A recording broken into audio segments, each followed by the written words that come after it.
नमस्कार दोस्तों, स्वागत है आप सभी का हमारे YouTube चैनल ज्ञान गंगा में। आज मैं आप लोगों को छत्तीसगढ़ का गठन किस प्रकार हुआ ये बताने वाली हूँ।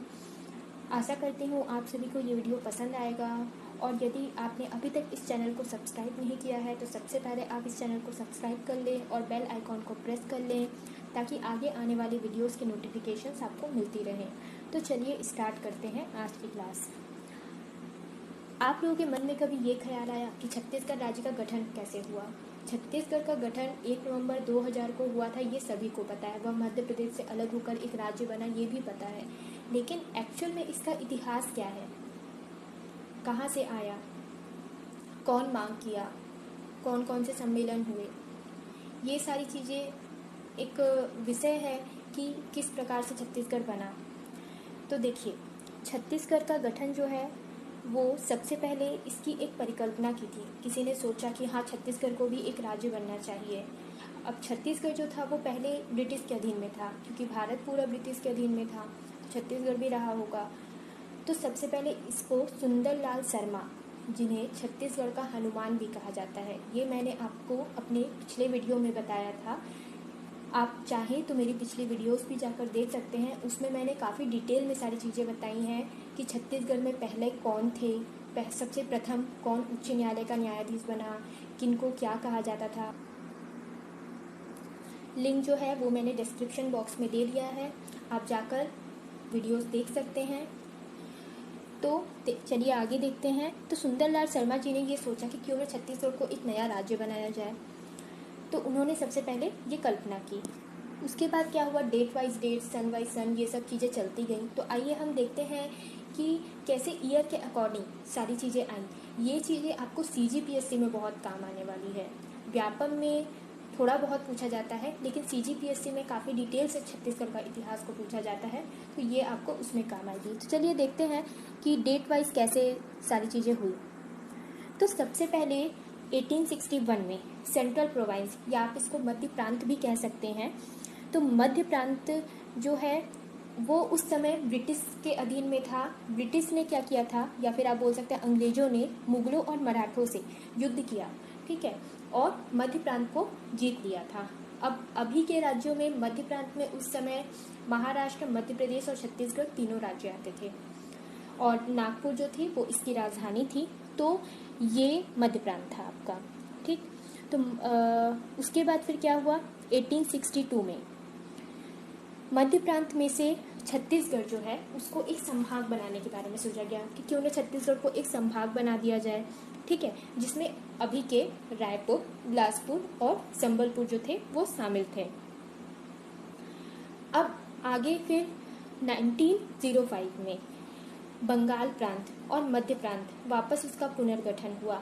अब आपके मन में ये क्वेश्चन आ रहा होगा कि बंगाल प्रांत ये क्या है, मध्य प्रांत तो मैंने आपको बता दिया। बंगाल प्रांत जो था वो आपने बंगाल विभाजन वाली स्टोरी पढ़ी होगी, इतिहास में है जो लॉर्ड कर्जन 1905, ये उसी से रिलेटेड है। तो बंगाल प्रांत और आपका मध्य प्रांत, ये दो जो है इनका वापस से पुनर्गठन किया गया और उसी समय छत्तीसगढ़ का नक्शा जो है उस समय बनाया गया। उसके बाद फिर सुंदरलाल शर्मा जी ने छत्तीसगढ़ का भी एक स्पष्ट रेखा चित्र बनाया, मध्य प्रदेश से अलग करके एक स्पष्ट रूप में दिखाया कि हाँ, ऐसा भी छत्तीसगढ़ बन सकता है। अच्छा, आप वीडियो के राइट साइड में मध्य प्रांत को देख सकते हैं कि किस टाइप से दिखता था वो, ठीक है। आगे चलिए देखते हैं। तो उसके बाद 1924 में रायपुर जिला परिषद के द्वारा एक संकल्प पारित किया गया कि छत्तीसगढ़ को एक पृथक राज्य बनाया जाए। उन्होंने ये मांग की कि छत्तीसगढ़ को भी एक आप राज्य बना दीजिए। और फिर उसके बाद 1939 को भी कांग्रेस के जबल अधिवेशन में भी मांग की गई इन सब चीज़ों की। ये मैंने यहाँ पे लिखा नहीं है, लेकिन आप इसे याद रखिएगा। उसके बाद फिर ऐसे ईयर वाइज ईयर चीज़ें चलती गई। सारे लोगों ने मांग की कि हाँ, आप राज्य बना दीजिए छत्तीसगढ़ को, सारे अधिवेशन में, सारे सम्मेलन में। तो आगे फिर 1953 में फजल अली जी की अध्यक्षता में भी ये मांग की गई कि भाषा के आधार पर छत्तीसगढ़ को एक राज्य बना दीजिए। 1955 में रायपुर के विधायक थे डॉक्टर रामकृष्ण सिंह, तो उन्होंने भी मध्य प्रांत में की सभा में मांग की कि आप इसे राज्य बना दीजिए। उसके बाद अब मध्य प्रांत में हमारे 3 थे, महाराष्ट्र, मध्य प्रदेश और छत्तीसगढ़। अब आपके मन में ये क्वेश्चन आना चाहिए कि मध्य प्रदेश और छत्तीसगढ़ तो 1 नवंबर 2000 को अलग हुआ, लेकिन महाराष्ट्र और मध्य प्रदेश ये कब अलग हुआ? तो ये जो है 1956 में, 1 नवंबर 1956 में आपका अलग हुआ। लेकिन मध्य प्रदेश में छत्तीसगढ़ उस समय था, छत्तीसगढ़ जो था वो मध्य प्रदेश के अंदर ही आता था। फिर आगे चलकर 1956 में ही छत्तीसगढ़ में एक महासभा का गठन हुआ, राजनांदगांव में जिला में किया गया। वो खूबचंद बघेल की अध्यक्षता में किया गया था। फिर आगे 1967 में वापस खूबचंद बघेल जी द्वारा ही राष्ट्रपति जी से भी इसके राज्य की मांग की गई कि आप छत्तीसगढ़ को एक अलग राज्य बना दो। तो इस तरीके से कई लोगों ने मिलकर छत्तीसगढ़ को एक राज्य बनाने की कोशिश की। 1994 में आपका वापस विधायक थे गोपाल परमार जी। इन्होंने मध्य प्रदेश के विधानसभा में एक अशासकीय संकल्प पारित किया। आगे चलकर फिर 1 साल बाद 1995 में 1 मई को मध्य प्रदेश विधानसभा में शासकीय संकल्प पारित किया गया। अब आ गया श्री लाल कृष्ण आडवाणी जी थे।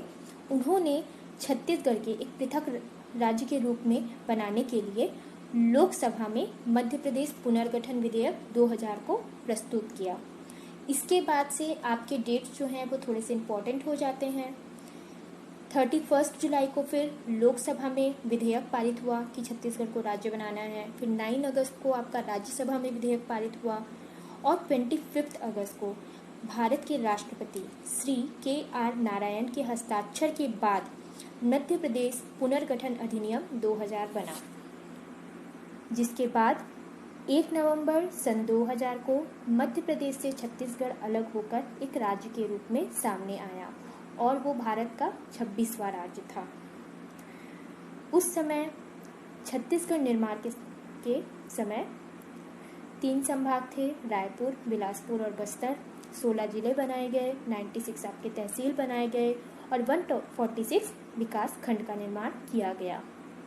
रायपुर को छत्तीसगढ़ की राजधानी के रूप में नामित किया गया और छत्तीसगढ़ का उच्च न्यायालय जो है वो आपका बिलासपुर में बनाया गया।